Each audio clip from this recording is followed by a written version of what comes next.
good morning, knickknackers.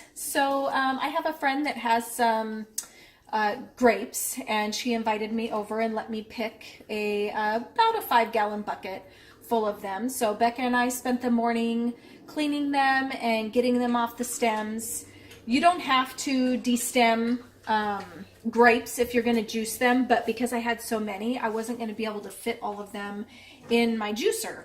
So I have a steam juicer here, and if you want to show them, Becca, this is the bottom part of it that will sit on the stove, and I have it filled with water.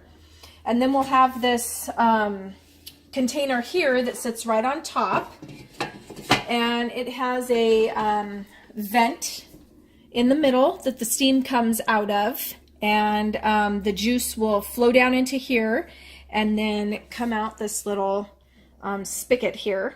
And right now I have it clamped, so when the steams or the juice starts getting in there, it doesn't start flowing out. Eventually, when I see that it's really making some juice, I'll put it into a pot and let it just flow out. And I'll show you that when the juice starts running.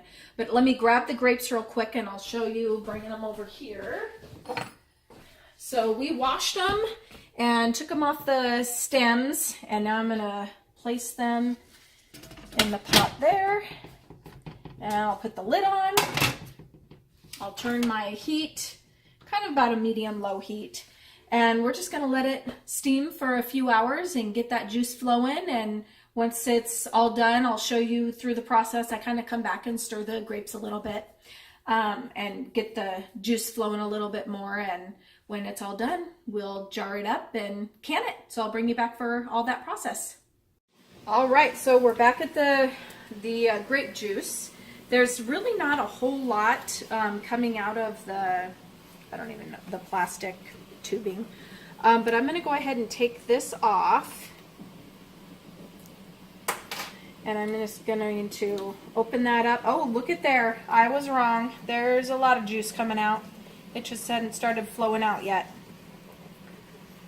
Oh, isn't that pretty? Looks so good. Well, I guess it's a good thing that I opened that up, otherwise that would have gotten too full. There we go.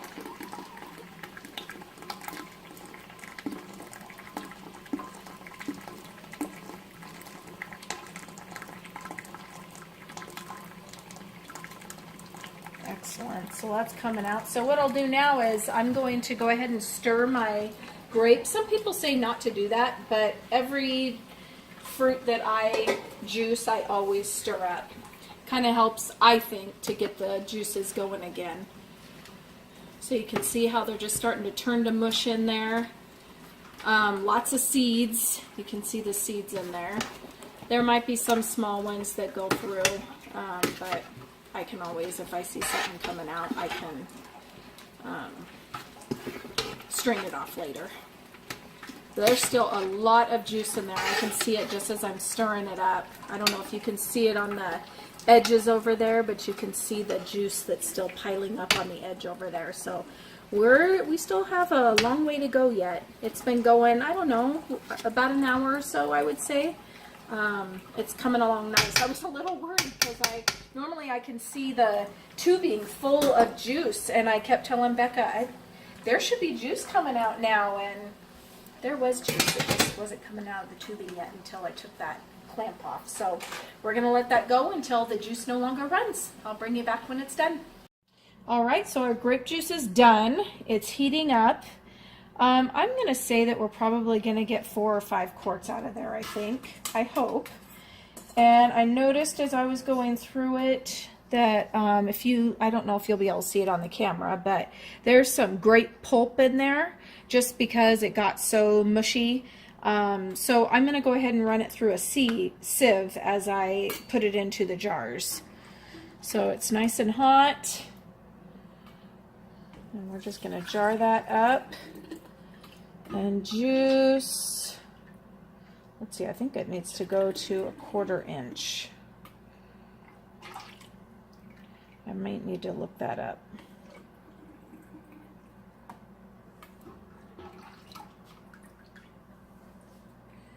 can't remember what I did. I just canned grape juice, the purple grape juice, not that long ago, and that's why I always look up what I'm doing, because it just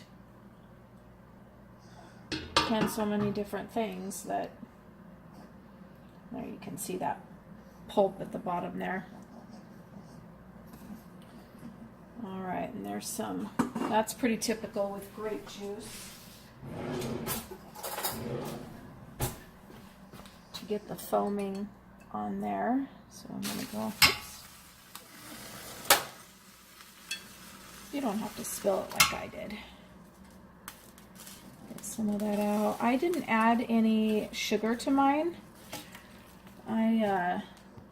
It's pretty tart on its own. These were, I tasted it earlier.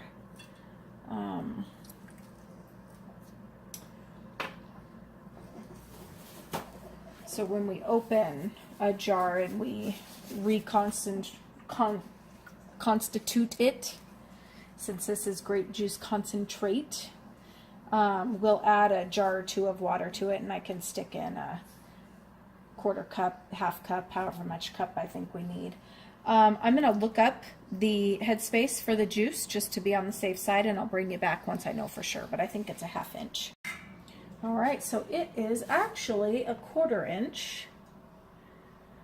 And where I found that was the University of Georgia Extension, the UGA. So anytime that I have a question, and I only know this because I've done grape juice in the past and it's not in any of my canning books. So I find extension offices, or the National Center for Food Preservation is another great resource. So, but anyway, this time I looked on the UGA website.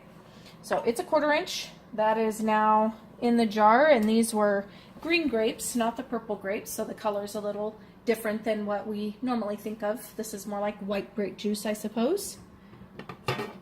Thank you. And we'll get that in the canner, and I'll finish getting these jarred up, and we'll bring you back when it's all done. All right, so our juice canned, boiled for 10 minutes per the UGA instructions, and it is all done. Doesn't that look fantastic? I'm ready to get it out, let them cool, and after it's been 12 to 24 hours, I'll wash them off and put them away. Thanks for watching.